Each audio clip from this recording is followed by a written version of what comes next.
बीजक रमणी प्रकरण की पहली रमणी 8वीं पंक्ति। तहिया हम तुम एकै लोहु, एकै प्राण व्यापै मोहु।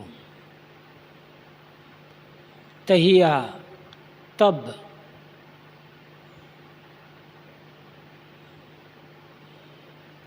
तब हम और तुम,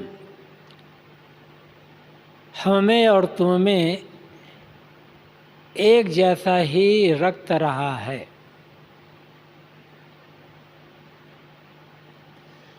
अब तहिया है तब,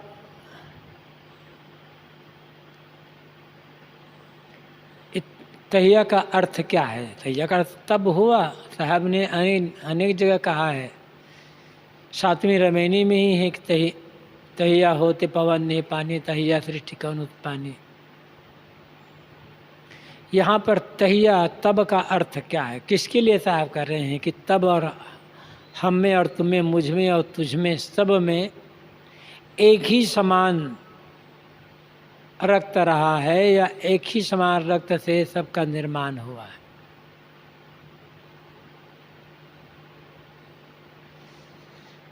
मूल बात पर साहब जोड़ देते हैं, क्योंकि आदमी आदमी के बीच जात पात को लेकर,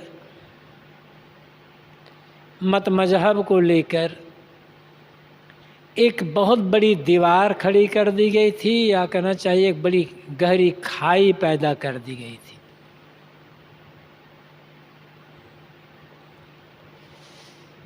आदमी को आदमी नहीं समझा जा रहा था।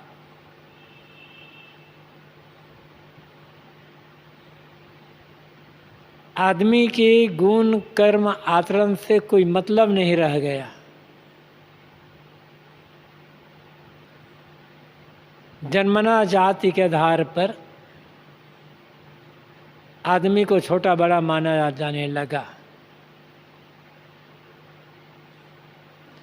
शायद मूल बात को पकड़ते हैं। जैसे इसके पहले कहा गया कि माँ के पेट से कोई वेद पढ़ करके नहीं आया, और माँ के पेट से कोई सुन्नत करा करके नहीं आया। सबकी पैदाइश एक ढंग से एक जैसी ही हुई है, फिर छोटा बड़ा कौन। यहाँ भी वही साहब कहते हैं, यहाँ तहिया है माँ के गर्भ में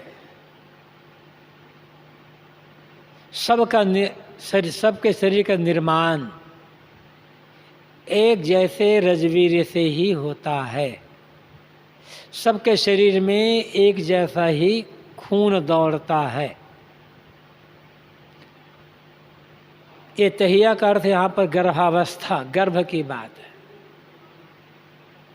और यही बात साहब इसी रमैनी प्रकरण में आगे भी कहते हैं, एक रमैनी में कि तहिया होते गुप्त स्थूल न काया, न ताके सोग ताकि पैमाया। वहाँ भी साहब तहिया कर गर्भावस्था ही लेते हैं। तहिया होते गुप्त स्थूल न काया, गर्भावस्था में कोई स्थूल काया नहीं थी। जीव गुप्त रूप से प्रकट करता है, और सूक्ष्म रूप से उसके शरीर का निर्माण होता है। वही बात यहाँ साहब कहते हैं, हिंदू हो, मुसलमान हो, ब्राह्मण हो, शूद्र हो, स्त्री हो, पुरुष हो, सबके शरीर का निर्माण एक जैसे रजवीर्य से होता है, और सबके शरीर में एक जैसे रक्त का प्रवाह होता है। एके प्राण व्यापै मोहु, और सबके भीतर एक जैसे प्राणवायु। हवा में फर्क कहाँ है? और सबके मन में एक जैसी वासना है। मोह, मोह, वासना, माया।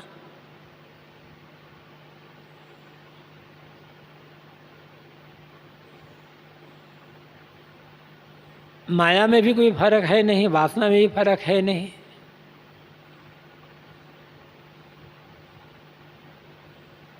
माया या वासना ना होती तो ये जीव शरीर धारण क्यों करता।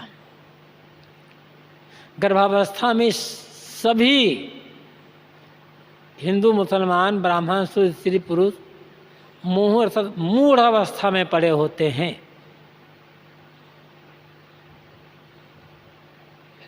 ब्राह्मण के बच्चे को गर्भ से ही संस्कार नहीं मिल जाता है।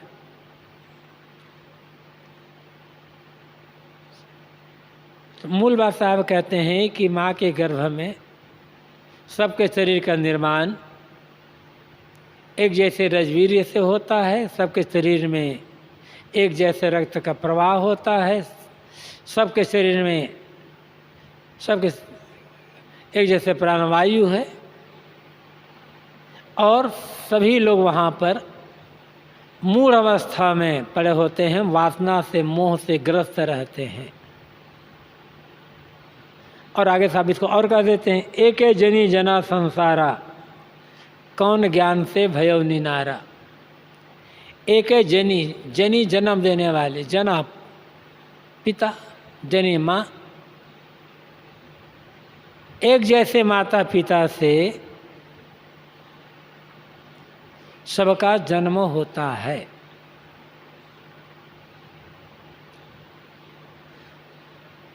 तो कौन ज्ञान से भय निराश साहब कहते हैं, फिर तुम किस ज्ञान से, किसके आधार पर अपने को दूसरों से विलक्षण और जन्म से श्रेष्ठ पवित्र मानते हो।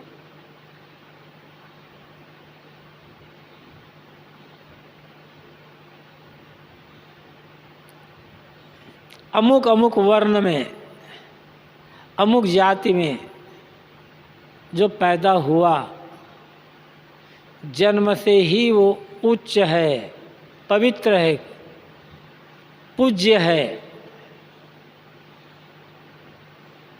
और लोगों ने यहाँ तक कह दिया कि ये बात हम नहीं कह रहे हैं, ये बात तो वेदशास्त्रों में लिखी हुई है। वेदशास्त्र लिखने वाले त्रिकालज्ञ थे, सर्वज्ञ थे, और पता नहीं कैसे कैसे विशेषताएं उनमें जोड़ दी गई। लेकिन कोई बात चाहे कहीं भी लिखी हुई हो, लिखी होने मात्र से कोई बात सच नहीं हो जाती है। और लिखने वाला मनुष्य ही है। स्वार्थी लोगों ने अपने स्वार्थ की बात अनेक ढंग से अनेक शास्त्रों में लिख दी और कह दिया कि ये तो भगवान की लिखी हुई बात है। लिखता है मनुष्य और जोड़ देता है कि ये भगवान की बात है। कोई ऐसा भगवान नहीं है जो आकर के कोई ग्रंथ लिखता हो और आदमी को छोटा बड़ा बनाता हो। ये सारी चालाकी कुछ स्वार्थी लोगों की है। उस मूल बात को साहब कहते हैं, जन्म कहाँ से हुआ पहले से देखो। सबके मन में विषय वासना है, सबके मन में माया मोह है, एक जैसा प्राण है, एक जैसा रक्त है, एक जैसे रजवीर्य से सबके शरीर का निर्माण हुआ है।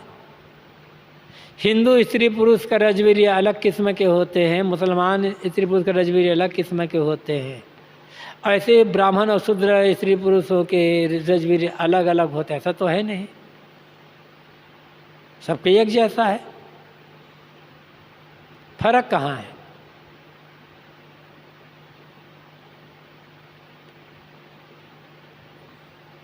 आदमी आदमी के बीच जो फर्क है किसी ईश्वर की देन नहीं है, ईश्वर ही कल्पना है आदमी की। पहले आदमी एक ईश्वर की कल्पना कर लेता है और अपनी बात उस ईश्वर द्वारा कहलाना शुरू कर देता है। और फिर लिख दिया ग्रंथों में, तो फिर पत्थर की लकीर बन जाती वो बात। कबीर साहब उस पत्थर की लकीर को मिटाना चाहते हैं और कहते हैं मूल बात को देखो, कहीं कुछ अंतर है नहीं। भव बालक भग द्वारे आया, भग भोगी के पुरुष कहाया। साहब कहते हैं सबका जन्म एक ही रास्ते से होता है। मूल कारण क्या है?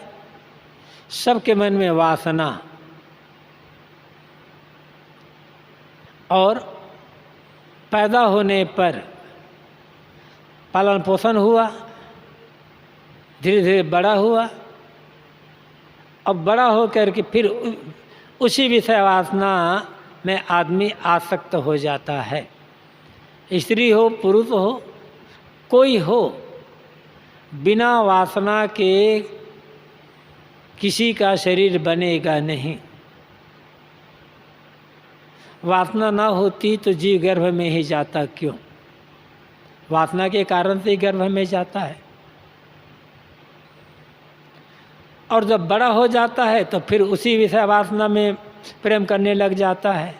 और इस प्रकार से ये जन्म मरण का जो चक्र है वो चलता रहता है। आदमी वासनाओं का त्याग नहीं कर पाता, जीवन भर कष्ट पाएगा, दुख भोगेगा, लेकिन वासना का त्याग हो नहीं पाता है। इसलिए बार बार जन्म चक्र में भटकता रह जाता है। अविगत की गति काहू न जानी, एक जीव कित कहूँ बखानी। अविगत, अविगत, अविगत का अर्थ है जिसे जाना ना जा सके। अविगत का अर्थ ये भी कहा जा सकता है कि जिसे प्राप्त ना किया जा सके, जहाँ पहुँचा ना जा सके। गति, पहुँच, प्राप्त, जिसे पहुँचा ना जा सके, जिसे प्राप्त ना किया जा सके और जिसे जाना ना जा सके। ईश्वर कैसा है, परमात्मा कैसा है? अविगत है। जो कल्पना से गढ़ा गया होगा वह अविगत ही होगा। उसके बारे में कोई दृढ़ता के साथ ये नहीं कह सकता कि वो वैसा ही है, क्योंकि कल्पना अलग अलग है सबकी। इसलिए लोगों ने कह दिया कि भगवान के तो अनेक रूप हैं। मैंने अलग कहा, उसने अलग कहा, उसने अलग कहा, उसने अलग कहा। सबकी धारणा अलग अलग, सबकी मान्यता अलग अलग, सबकी कल्पना अलग अलग। किसी को कोई रूप पसंद है, किसी को कोई रूप पसंद है। इसलिए लोगों ने अपनी धारणा के अनुसार से अलग ईश्वर मानकर उसके अलग अलग रूप गढ़ा।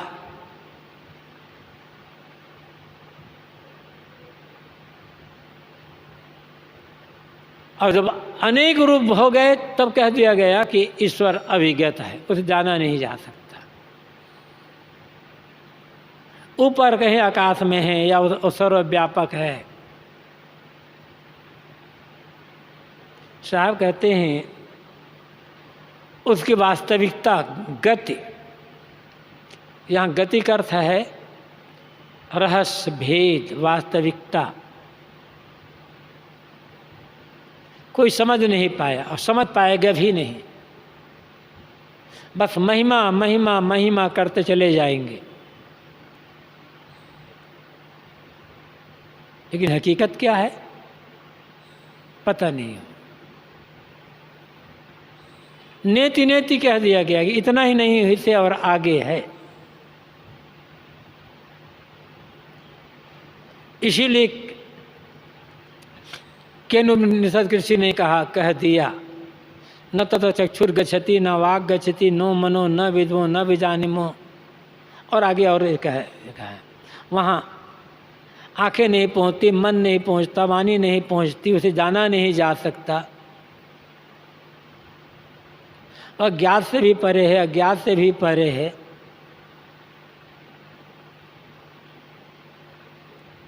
वो है कैसा हम जानते नहीं, बस सुनते आए हैं उसके बारे में, इसलिए अपने शिष्यों को भी सुना देते हैं। तो आत्म भिन्न जो ईश्वर माना गया है, उसका सारा भेद कोई जान नहीं सकता, क्योंकि वो कल्पना से सृजित है। और उसको पाने के लिए लोग अनेक प्रकार के प्रयत्न कर रहे हैं, फिर भी मिलता किसी को नहीं है। एक जीव की कहूँ बखानी साहब कहते हैं, मैं कितना बखान करके कहूँ, कितना वर्णन करके और कितना प्रमाण दे करके कहूँ कि एक जो जीव है यही सर्वोपरि सत्ता है। जीव ना होता तो देवी देवता भगवान भगवती की कल्पना कौन करता? जीव ना होता तो हिंदू मुसलमान और ब्राह्मण शूद्र के ये भेद कौन बनाता? स्वर्ग नरक आत्मा परमात्मा की व्याख्या कौन करता? सबकी कल्पना करने वाला, मान्यता करने वाला, सबको एक रूप देने वाला और सबकी व्याख्या करने वाला ये मनुष्य जीव ही तो है।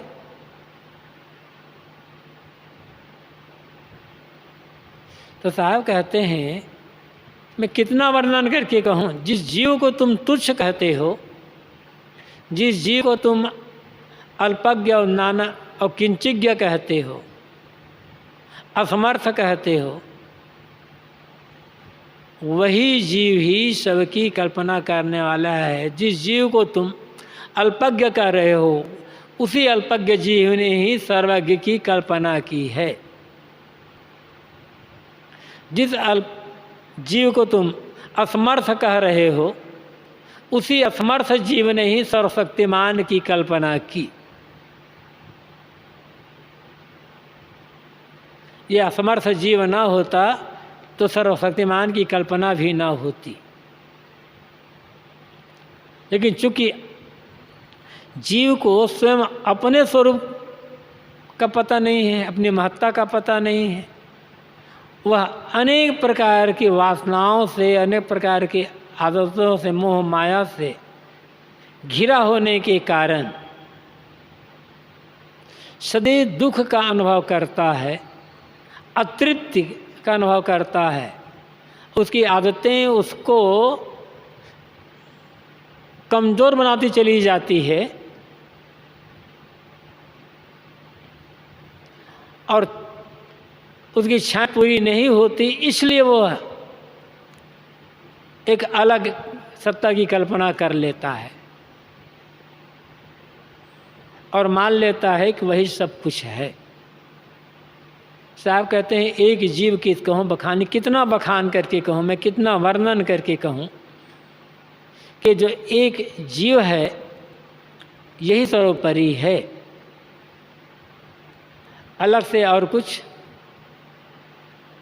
इसे परमात्मा पाने की आवश्यकता नहीं है। बस इच्छाओं को छोड़ दे, चाहनाओं को छोड़ दे, तो यही परमात्मा हो जाएगा, खुदा हो जाएगा। और चाहनाओं में लिपटा है तो गुलाम बना हुआ है। सरापा आरजू होने ने बंदा कर दिया मुझको, वगरना हम खुदा होते गर दिले बेमुद्दवा होते। यदि गर दिले बेमुद्दवा होते, यदि हम बेमुद्दवा, हमारे पास कोई इच्छा ना होती, चाहना ना होती, तो हम खुद खुदा होते। होते क्या, खुदा है ही, लेकिन सरापा आरजू होने ने बंदा कर दिया मुझे, सरापा सर से पैर तक इच्छाओं से लिपटे होने के कारण हम बंदा बन गए हैं, गुलाम बन गए हैं। जो इच्छाओं के जाल में उलझा है, इच्छाओं की पूर्ति के लिए रात दिन दौड़ रहा है, वही तो गुलाम है। और जो केवल काम करता है, बस परिश्रम करता है, कर्तव्य का पालन करता है, इच्छा नहीं रखता कोई ये मिले वो मिले वो मिले, और नहीं मिले उसकी चिंता नहीं करता, वो खुद खुदा है। अल्लाह से खुदा पाने की आवश्यकता क्या है उसको?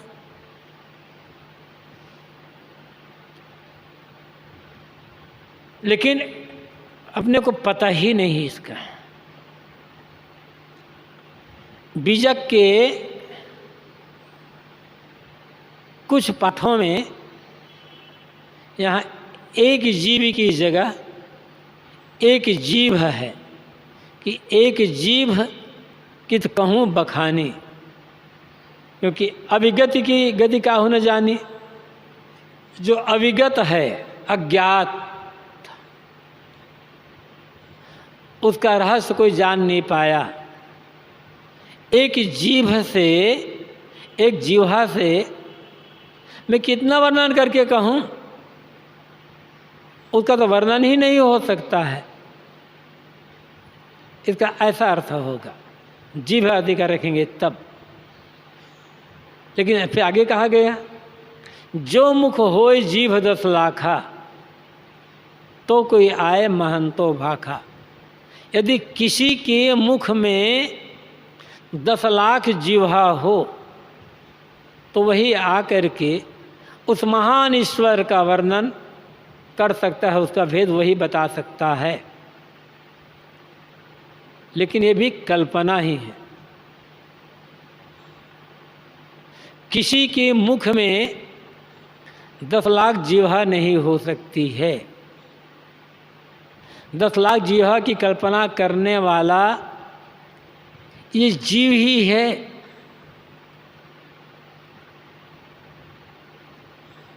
यह अपने को न जानने के कारण ये जीव ही स्वयं 10 लाख जीवा की कल्पना करता है।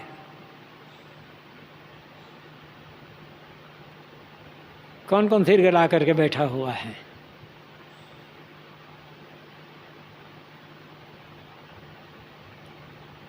तो साहब कहते हैं ऐसा कोई है नहीं जिसके मुख में 10 लाख जीवा हो, वो भी कल्पना है। सीधी बात यह है कि अपने से भिन्न जो एक अलग ईश्वर मान लिया जाता है, उसका भेद कोई जान ही नहीं सकता है। कहीं कबीर पुकारी के इले ऊ व्यवहार, राम नाम जाने बिना भव बूढ़ी मुआ संसार। कबीर साहब पुकार करके कहते हैं। पुकार करके कहने का अर्थ क्या है? जोर दे करके है, हल्ला करके जोर से आवाज़ दे करके कहना।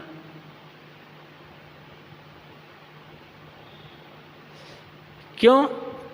ताकि नज़दीक वाले और दूर वाले सब सुन सके। ये पुकार करके कहने का कई अर्थ है। एकदम घोषणा करके डंके की चोट पर कहना, ये पुकार करके कहना है। और अनेक लोगों को सुनाना है तो पुकार कर कहना होता है। नज़दीक वालों को पुकारा नहीं जाता, पुकारा दूर वालों को जाता है। तो कबीर साहब पुकार कर कहते मतलब जोर से कहते हैं और डंके की चोट पर कहते हैं। छिप करके नहीं कहते, अकेले में नहीं कहते, खुले मैदान में कहते हैं। साहब कहते हैं मैं पुकार करके कह रहा हूँ, जोर देकर कह रहा हूँ कि ई ले वो व्यवहार। संसार के लोग ई और ऊ के व्यवहार में उलझे हुए हैं। ई ये संसार यहाँ, ऊ वहाँ स्वर्ग,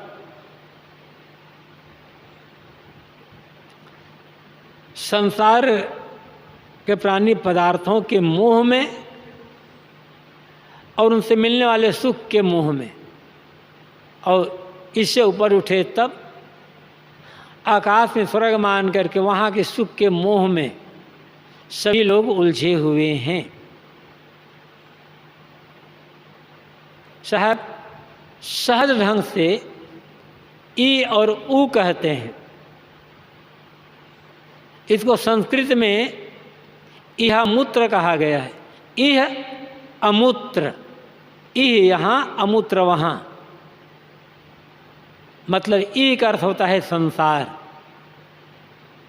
जो प्रत्यक्ष दिखाई पड़ता है इंद्रियों से, और अमूत्र का अर्थ होता है माना हुआ स्वर्ग आदि, जो दिखाई नहीं पड़ता, जो परोक्ष है। लोग उलझे कहाँ हैं? प्रत्यक्ष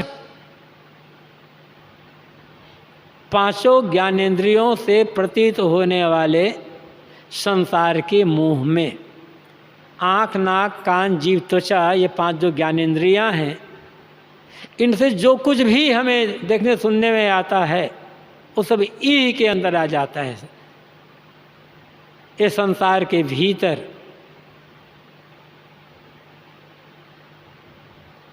और अमूत्र वहाँ जो केवल मन से कल्पना है।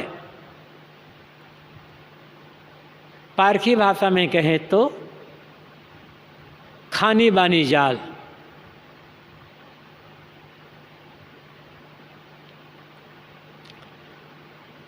आँख, नाक, कान, जीव, त्वचा, इन पांचों ज्ञान में जो कुछ दिखाई पड़ता शरीर संसार तक सब खानी जाल है, मोटी माया जिसे कहते हैं।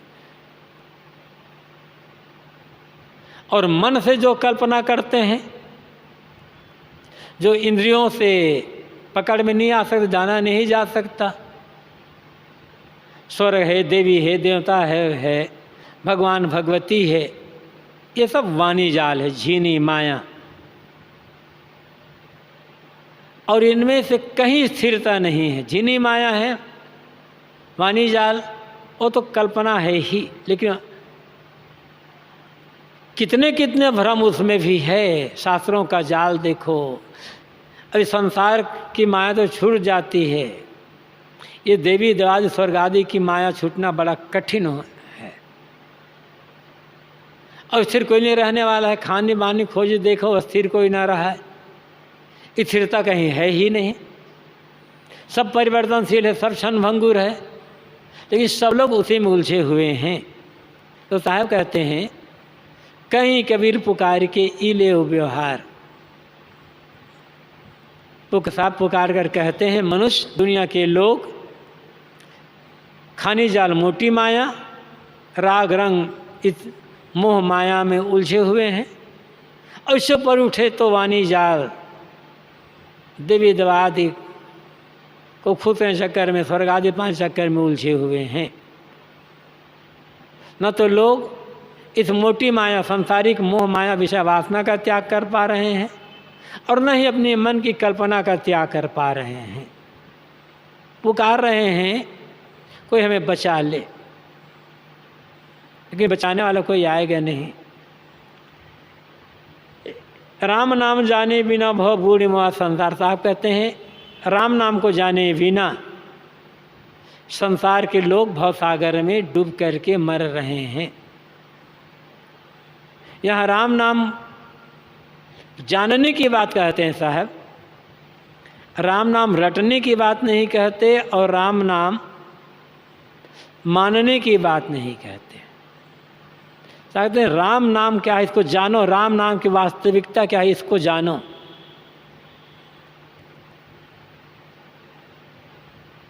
तो जिस राम की बात साहब कहते हैं, वह राम हर व्यक्ति का अपना अपना अस्तित्व है, खुद है। राम नाम निज जानी के छाड़ी देव वस्तु खोट। साफ साफ कह दिए हैं कि राम नाम निज का है, दूसरे का नहीं हो। निज का नाम ही राम है, खुद का नाम। खुद कौन है? अपना आपा स्वयं। तो अपने आप की पहचान हुए बिना, अपने स्वरूप का ज्ञान हुए बिना ये जीव खानी जाल और मानी जाल दोनों में उलझ गया है और संसार सागर में डूब करके अपना पतन कर रहा है, अपनी मौत बुला रहा है। खानी जाल मानी जाल में उलझने का कारण ही है अपने स्वरूप का ज्ञान न होना, और साथ साथ बाहर की जो आसक्ति है उस आसक्ति का त्याग न होना। दो ही कारण है भटकने का, स्वरूप का अज्ञान और विषयासक्ति।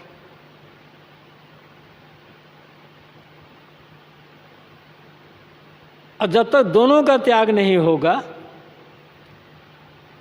तब तक भटकना और डूबना छूट नहीं सकता है। इसलिए तो आप कहते हैं स्वयं को जानो, जिसे तुम पाना चाहते हो, जो तुम्हारी तृप्ति का आधार है, और दूसरा तुमसे अलग कोई दूसरा नहीं है, वो तुम स्वयं ही हो। इस प्रकार से ये पहली रमैनी में साहब बहुत कुछ बातें कह देते हैं, और समझ लो ये पूरा बीजक इसी पहली रमैनी की व्याख्या है। मूल बात साहब ने यहाँ पर कह दिया। रमैनी 2, जीव रूप एक अंतर्वासा,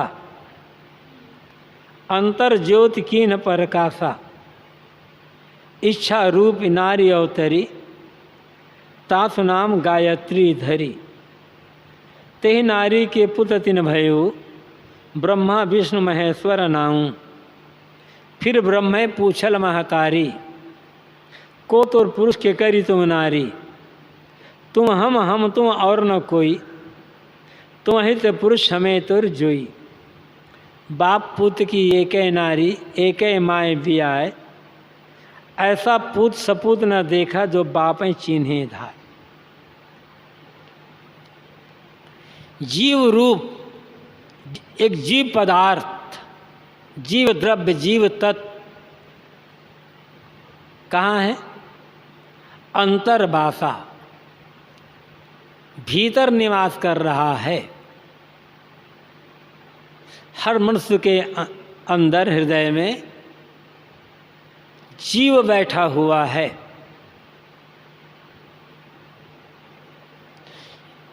बाहर नहीं कह रहे हैं साहब, अंतर्वासा कर रहे हैं।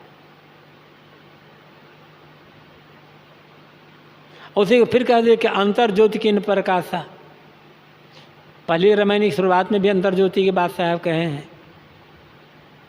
जो जीव द्रव्य है, तो द्रव्य का अर्थ यह मत समझना कि मिट्टी पानी आग हवा ही द्रव्य होता है। द्रव्य वह है जिसका अस्तित्व है, जो सत्तावान है, जिसकी सत्ता कभी मिट नहीं सकती, वह उसे द्रव्य कहते हैं या तत्व कहते हैं। तत्व नाम सुनते लोग समझते हैं अरे तो मिट्टी पानी आग हवा को तत्व कहा जाता है, लेकिन ऐसा नहीं। मिट्टी पानी आग हवा को भी तत्व कहा जाता है, लेकिन तत्व का अर्थ क्या है? सत्तावान।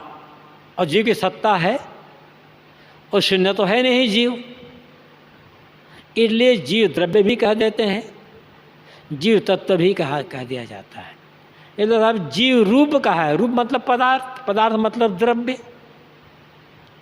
शब्द के अर्थ को समझना है, बस स्थूल अर्थ समझ करके हठ नहीं करना है।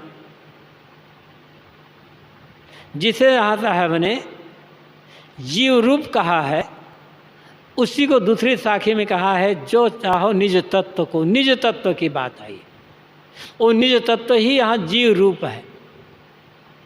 जीव द्रव्य, जीव पदार्थ कहाँ है? वो शरीर संबंध से, देहोपाधि से अंतर इस शरीर के अंदर निवास करता है।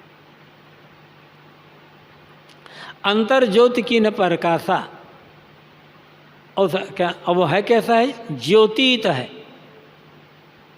ज्ञान ज्योति से आलोकित इस शरीर के अंदर जो जीव बैठा हुआ है वही शरीर के इंद्रियों के द्वारा अपनी ज्ञान ज्योति को बाहर प्रकाशित करता रहता है। चिमिक चिमिक चिमिके दृग दहूँ जिस अरब रहा छिरी आई, साहब ने जो कहा है, अरब किरणें ज्योति प्रकाश कहाँ से निकलते हैं? ये ज्ञान ज्योति निकलती कहाँ से है? भीतर से तो निकल रही है। तो अंतर ज्योति के प्रकाश साहब कहते वो अंतर ज्योति है और वही उसको बाहर प्रकाशित करता रहता है। लेकिन इतना होने के बाद भी जो सबको प्रकाशित करता है, सबकी व्याख्या करता है, सबकी स्थापित करता है, सबकी सत्ता को सिद्ध करता है, उस जीव को खुद अपने स्वरूप का ज्ञान नहीं रह गया।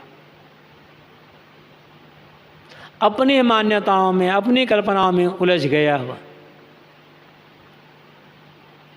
इसलिए भटकता है। इसलिए होता क्या है, इच्छा रूपी नारी अवतरी। उन्होंने एक इच्छा की और इच्छा करके एक नारी को जन्म दिया, नारी का अवतरण किया। इच्छा क्या है? नारी ही है। ये मिले, वो मिले, ऐसा मिले, वैसा मिले, ये मिले, सब इच्छा ही तो है। अरे कहाँ से उड़ती है? मन से उड़ती, भीतर से होती है इच्छा। लेकिन जब संसारिक वस्तुओं से इच्छा की पूर्ति नहीं हुई, जो चाहिए वैसा सुख नहीं मिला, तृप्ति नहीं मिली, तब उन्होंने एक कल्पना कर ली एक नारी रूप से, उसका नाम गायत्री रखा। तासु नाम गायत्री धरी। कहा कि गायत्री एक देवी। वस्तुतः गायत्री कोई देवी नहीं है। गायत्री एक छंद है जो ऋग्वेद है, जिसे दुनिया की सबसे प्राचीन पुस्तक कहा जाता है। उसमें अनेक छंद हैं, जिनमें 7 छंद मुख्य माने गए हैं। उन्हीं 7 छंदों में गायत्री एक प्रमुख छंद है और वह छंद गायत्री जो मंत्र है सवितक उपासना में कहा गया है। लेकिन आगे चल कर के उसकी महिमा बढ़ती गई, बढ़ती गई, बढ़ती गई और तो फिर उसको गायत्री को एक गायत्री जो छंद है, गायत्री जो मंत्र है, उसका व्यक्तिकरण करके उसे एक देवी बना दिया गया। और यहाँ तक कह दिया गया कि गायत्री ही वेदों की माँ है। जबकि गायत्री एक छंद होगा, खुद वेद के भीतर गायत्री छंद है, लेकिन कह दिया गया कि गायत्री वेदों की माँ है। आदमी इच्छा करता, कल्पना करता चला जाता है। क्यों? अपने स्वरूप का ज्ञान नहीं, इच्छाएं पूरी हो नहीं रही है। जो चाहता है वो होता नहीं, जो नहीं चाहता वो होता है। इसलिए मान लेता है कि हमारे ऊपर कोई शक्ति है, और जब तक वो कृपा नहीं करेगी, जब तक उसकी कृपा नहीं होगी, तब तक हम दुखों से बच नहीं सकते।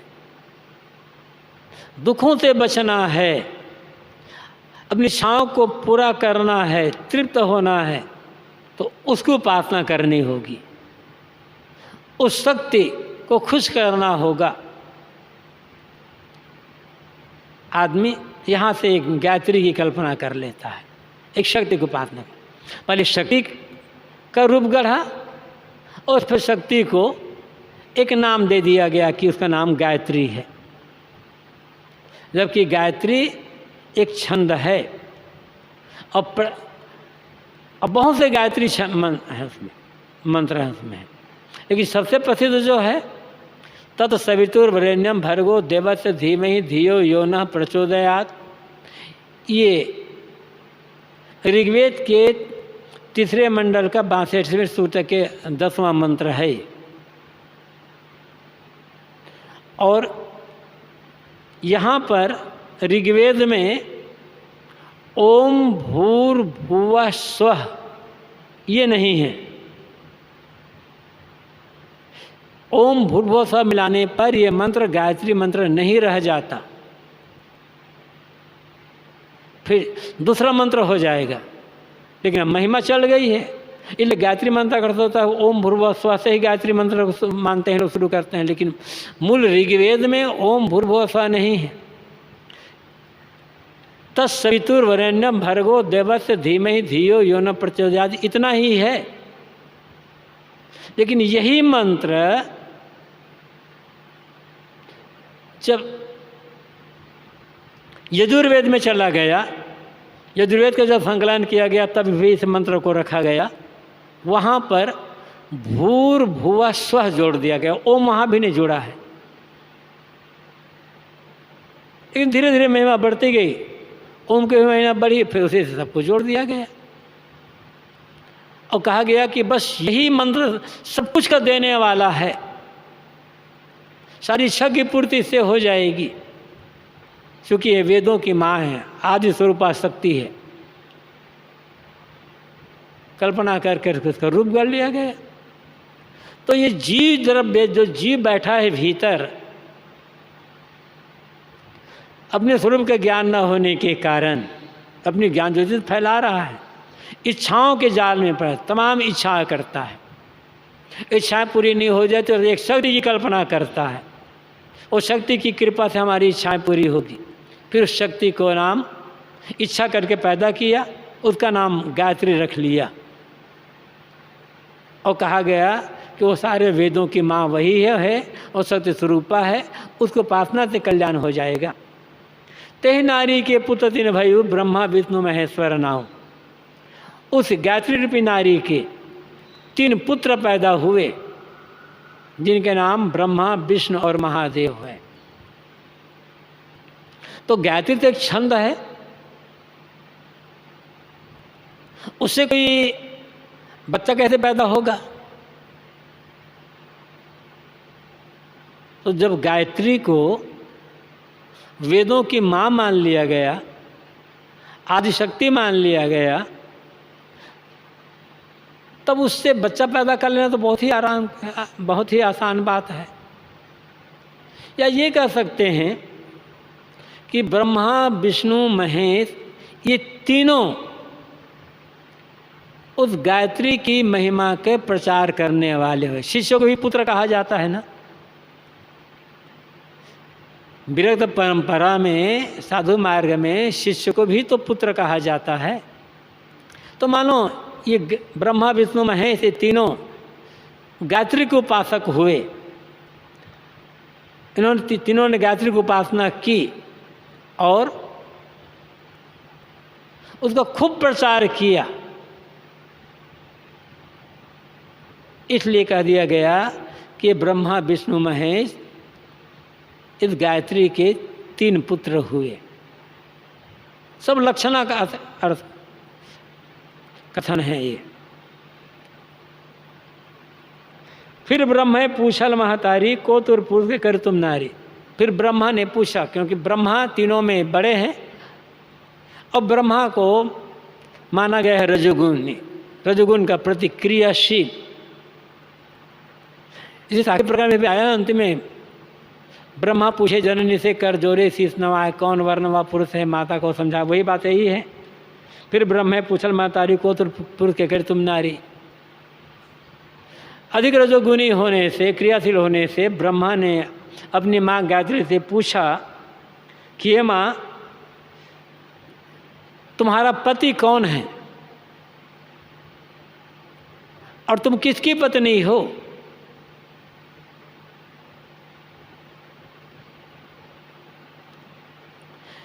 अब पति पत्नी की बात अर्थ क्या है? तुम किसकी पत्नी हो? तुम्हारा पति कौन? अर्थात ये भी समझ सकते हैं इसका अर्थ, गायत्री मंत्र द्वारा जिसको सिद्ध करना चाहते हैं, जिसे पाना चाहते हैं, गायत्री मंत्र द्वारा जिस शक्ति खुद करना चाहते हैं वो शक्ति है क्या, किसकी उपासना करते हैं?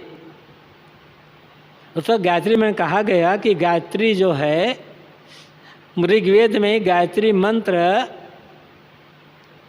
सविता की उपासना में कहा, तत्सवितुर, उस सविता, तो सविता की उपासना में कहा गया है कि हम उस प्रकाश स्वरूप सविता देवता का ध्यान धारण करते हैं जो हमारी बुद्धि को प्रेरित करता है। ये सीधा सरल अर्थ है इसका, और वेदों में यही अर्थ दिया गया है। बाद में इस अर्थ की, इस मंत्र की तो ऐसी ऐसी व्याख्या की गई जो समझ से परे है। और सविता कौन? सविता सूरज, लेकिन वह सूरज जो भी उगा नहीं है, उगने वाला है, प्रकट नहीं हुआ है, क्षितिज के में है, उगने के पूर्व जो सूरज है उसको सविता कहा जाता है। ये सायणाचार्य ने ऋग्वेद के 5वें मंडल के एक मंत्र की व्याख्या करते हुए सविता की व्याख्या की है। तो कोतुर पुरुष के करी तुम नारी, तुम किसकी पत्नी हो और तुम्हारा पति कौन? तब गायत्री उत्तर देती है, तुम हम तुम और न कोई, तुम ही तो पुरुष हमें तो रजोई। हम और तुम और हम, हमारे तुम्हारे अलावा दूसरा कोई नहीं है, तुम ही मेरे पुरुष हो और मैं तुम्हारी पत्नी हूँ। मतलब तुम्हारे जैसे पुरुषों ने, तुम्हारे जैसे मनुष्यों ने ही मुझे जन्म दिया है, और तुम्हारे जैसे पुरुषों भटकाने वाली माया मैं ही हूँ। बाहर भी देखो, साहब आगे साखियों बाप पुत्र की एक नारी एक माया भी आए, पिता और पुत्र की एक ही नारी है, और एक ही माता ने पिता पुत्र को जन्म दिया। तो संसार में तो ऐसा होता नहीं है, एक नारी जाति और एक पुरुष जाति, बस खास बात यह है। एक जीव कोटि है, जीव पुरुष है, चाहे वो स्त्री शरीर में हो चाहे पुरुष शरीर में हो, और माया स्त्री है। जीव और माया का अतिरिक्त दूसरा और कुछ है नहीं। माया भी मन का मोह ही है। जिस माया से ये जीव शरीर धारण करता है उसी माया में आसक्त हो जाता है, उसी माया को भोग में लग जाता है, बस वही फिर जन्म का कारण बन जाता है। तो चाहे स्त्री पुरुष कोई भी हो, जितने जीव हैं सबको भटकाने वाली माया एक जैसी ही है, और माया में आसक्त होने वाले जीव भी एक जैसे ही हैं। इसलिए बाप पुत्र एक नारी, मतलब पिता और पुत्र दोनों को भटकाने वाली माया एक नारी ही है। मतलब नारी से तात्पर्य यह स्थूल नारी नहीं है, माया है। और उसको सब जन्म देने वाली कौन है? माया ही है। इसलिए कहा गया माधरी पुत्र धियो संग जारी है, आगे साहब ने इसमें जो कहा बीजक में ही। तो माया माता है और जीव जितने भी है सब पुत्र है, क्योंकि उसी माया के कारण से सबका जन्म होता है, उसी माया में सब लोग आसक्त हो जाते हैं। इसलिए साहब कहते हैं बाप पुत्र एक नारी एक माया बिया। कल्पना करने वाली, चाहे अगर गायत्री हो चाहे कोई देवी शक्ति हो, सभी कल्पना करने वाला कौन? ये जीव ही है। और जीव भटकाने वाली माया जो भ्रम है, कल्पना, वो भी एक ही जैसी ही है। इसलिए मानो गायत्री कोट से कहा गया कि हम और तुम और हम, तुम पुरुष और मैं कल्पना, मैं माया और तुम पुरुष, बस इसके अलावा कुछ और दूसरा है नहीं है। कोई ऊपर से आकाश से आकर के जीव को नहीं भटका रहा है, कोई जबरदस्ती जीव को नरक में ढकेल नहीं रहा है, अपने ही इच्छा पैदा करता है। नारी एक संसार ही आई, माय नवा के बाप ही धाई। संसार में एक स्त्री आई, उसकी माँ है बस, माय नवा के माँ नहीं है उसकी। संसार में एक स्त्री आई, उसकी माता नहीं है, वह केवल पिता से पैदा होती है। तो बिना माँ के जन्म कैसे होगा? जन्म देने वाली तो माँ होती है, पिता से उसके पैदा होता नहीं है। लेकिन साहब कहते हैं, यही कबीर साहब की शैली है कहने की। नारी संसार में एक स्त्री आई, और ऐसी स्त्री आई कि सबको मोहित कर लिया, सबको भटका दिया। इतना जबरदस्त, इतना बलवान। और आश्चर्य क्या है, उसकी माता नहीं है, पिता ही है। पिता कौन? ये जीव पिता। जीव रूपी पिता से माया रूपी नारी पैदा होती है और सबको भटका देती है। वही बात यहाँ भी है कि बाप पुत्र की एक नारी एक माया ब्याह। साहब कहते हैं पिता और पुत्र की एक ही नारी है, अर्थात जीव मात्र को भटकाने वाली, चाहे कल्पना नारी का हो, चाहे माया चाहे कहो, आसक्ति का हो, वासना को, सब कल्पना, माया, वासना, आसक्ति, मान्यता, सब स्त्रीलिंग शब्द है। शब्द अलग अलग है लेकिन कुल मिलाकर के बात एक जैसी है। तो सबको भटकाने वाली वही है और सबको जन्म देने वाली भी वही है।